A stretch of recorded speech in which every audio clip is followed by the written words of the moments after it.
Terus apa? Begini masjid. Masjid ini dilihat apakah wakafnya murni atau tidak. Boleh saja tanahnya bukan wakaf, tapi bangunan ini bangunan wakaf masjid. Namanya wakaf bangunan. Wakafnya bangunannya. Kalau wakafnya bangunannya masjid, ya tahiyatul masjid dapat, i'tikaf dapat. Namanya wakaf bangunan. Jadi wakaf itu ada dua. Ada wakaf tanah. Kalau wakaf tanah buat masjid, mau ada bangunan mau tidak, ampe langit ketujuh jatuhnya masjid. Saudara bisa kayak Aladin, duduk di sejadah di awang-awang, sah i'tikafnya. Kalau wakafnya tanah. Kalau tanah ampe ke atas masjid juga. Kalau tanah sama, kalau kita punya tanah ampe ke atasnya punya kita. Begitu, punya kita sampai ke atas berapa aja. Begitu. Tapi kalau wakafnya bukan tanah bangunan, maka sebatas bangunan. Umpama lantai 2 wakafnya masjid, lantai bawah aula, lantai 3 pasar. Boleh. Karena wakafnya adalah bangunan. Maka dilihat.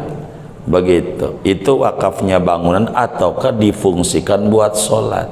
Kalau wakafnya adalah bangunan untuk masjid, maka sah wakafnya dan boleh i'tikaf. Jadi seperti uraian pertemuan yang lalu, bila mana kita diberi rezeki luas mau wakaf untuk masjid, maka pertama yang harus dilakukan nanya sama yang ngerti, nanya sama kiai di lingkungannya, supaya wakafnya ini rapih adanya. Contoh, ada 500 meter, kemarin diterangin begitu juga. Tanah 500 meter, kalau kita ngomongnya ini tanah 500 meter saya wakafkan untuk masjid, maka 500 meternya jadi masjid. Mau dikasih keramik ke mau kagak ke, kita sholat tahiyatul masjid di situ sah, i'tikaf sah, wong jadi masjid. Haramlah kita bikin toilet di situ karena di tanah masjid. Supaya kita tidak salah kayak begitu, maka bertanya sama kiai agar supaya dibenerin. Nanti bakal ngomongnya saya wakaf tanah 500 meter untuk masjid dan fasilitas masjid, sehingga nanti batas masjid anggap deh 300 atau 400 gitu, 100 buat fasilitas sekretariat segala macam. Itu seperti itu.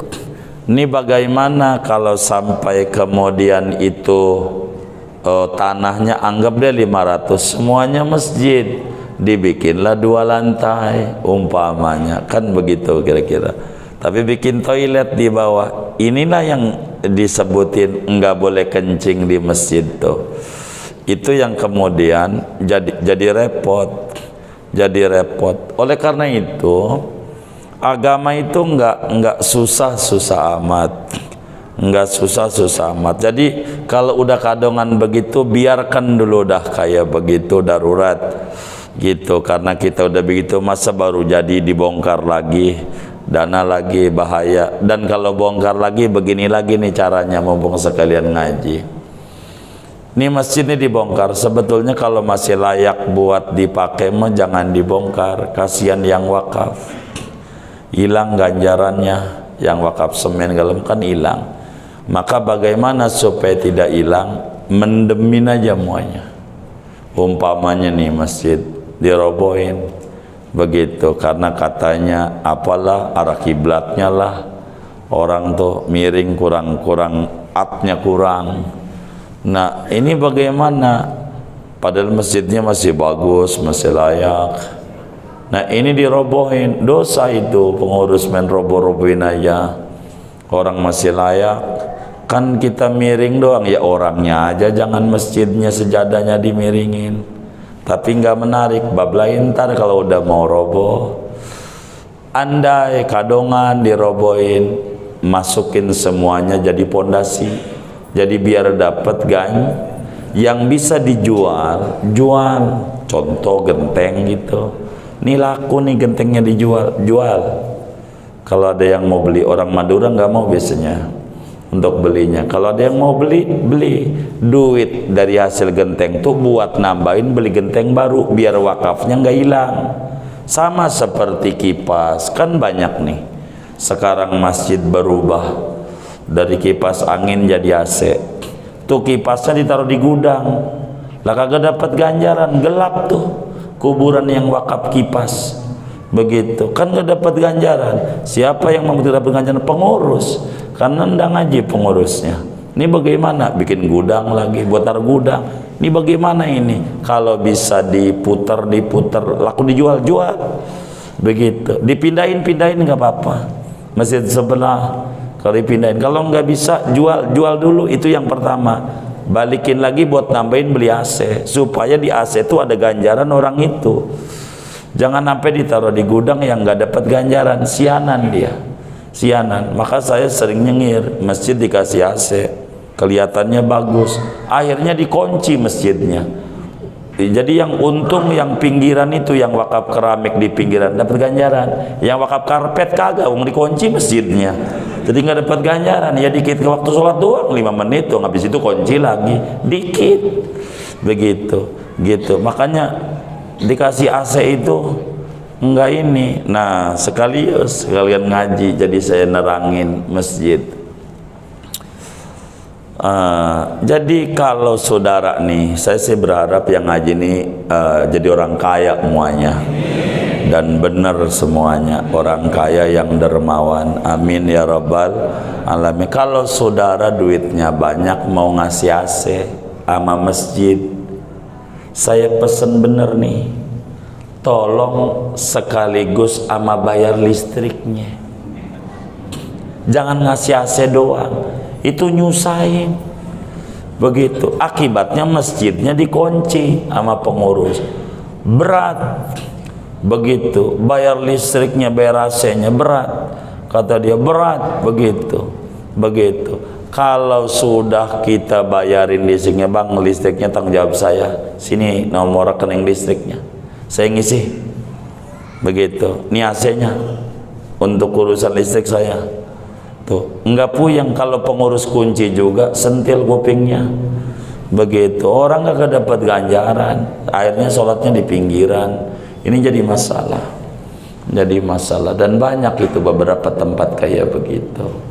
Jadi masalah. Jadi apa yang ditanya oleh guru kita Ustaz Nizam, kalau ada kejadian begitu wakafnya tanah, ya, nanti esok lusa nanti ketika ada uang, kalau bisa melebarin ke depan untuk bikin toilet, nanti digeser. Begitu, digeser, biarkan untuk sementara, karena kalau langsung geser bakal jadi masalah dengan masyarakatnya. Jadi harus pelan-pelan untuk ngerapihinnya. Begitu, ngerapihinnya. Kalau wakafnya tanah, pokoknya kalau wakafnya tanah nggak bisa diotak-atik. Ini contoh, ini tanah berapa, 500 meter buat masjid selantai umpama. Ini yang bakal jadi masalah nih, selantai. Artinya kata orang Betawi dari zaman Kibenen, tahu nggak Kibenen? Dari dulunya memang selantai. Sekarang pikiran modern, dibikin 2 lantai aja, yang bawah buat pesta. Tetap aja kagak ngerubah, ente kan nggak wakaf, wakafnya tanahnya masjid, kan wakaf tanah masjid. Kalau buat akad nikahnya kan nggak apa-apa, cuman dangdutannya ini nih menjadi masalah. Orang mainnya ini, wong tanahnya masjid. Ini yang sampai sekarang mungkin ini ada yang nonton juga, barangkali bakal diputer, bisa dibantuin ini. Saya sampai detik ini belum ketemu dalilnya, jujur aja nggak paham sampai sekarang.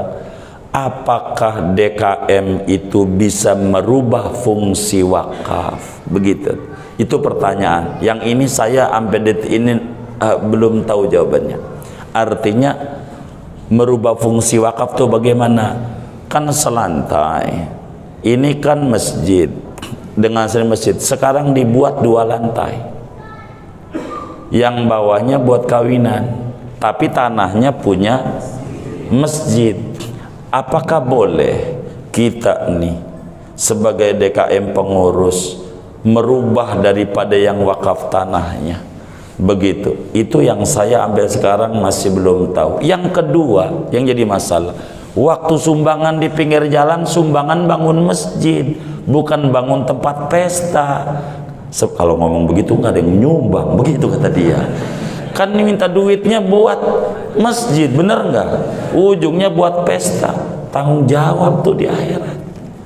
Coba pikirin tuh, yang kayak begitu. Kan minta bangunannya buat masjid. Lah berarti orang wakafnya kan masjid semua. Duit, ujungnya buat pesta.